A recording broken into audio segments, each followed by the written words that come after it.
So really the point I want to hit home about this is the strategic world is where the board lives and needs to live. So putting together and doing strategic planning, and this does not have to be a full day workshop or a half day workshop, but I would recommend that annually your board set aside time. If it's 30 minutes, it's an hour, whatever it is, to sit down and talk about the bigger picture items facing the community. What's going on? What's coming down the pipe? What's going on in the next 5 years? What things are happening? Is there things being developed in the neighborhood? Is there a park being developed in the neighborhood that we want to make sure our residents know about and have access to? Is there redevelopment going on in our area that's going to have construction and an impact on us? Those kinds of things, you want to look at bigger picture issues. You want to look at what kinds of residents are moving in. Is it all young families? Is it older people?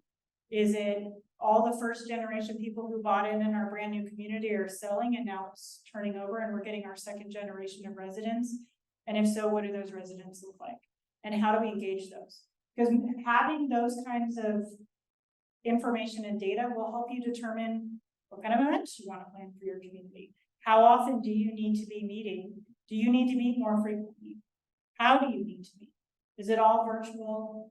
Do we have people who want to meet in person? If so, how do we go about doing that? But having these kinds of strategic meetings where you're not going through the 10 action items you have to prove. And you may do this at your first meeting of your new year, where you just have a little bit of a 30-minute to an hour strategic planning session and you talk about the big picture items that are coming down the pipe. And really set, and I would just set 1, 3, and 5 year goals. And those might be very, very easy. But every year you modify that plan. The bonus of this is we all know either you get on the board and you're on it until you die, or board members change over frequently because the community is, experiencing turnover and we're getting a lot of new board members. And if you as a new board member come in, how do you know what's been done and what's the roadmap for where you go next?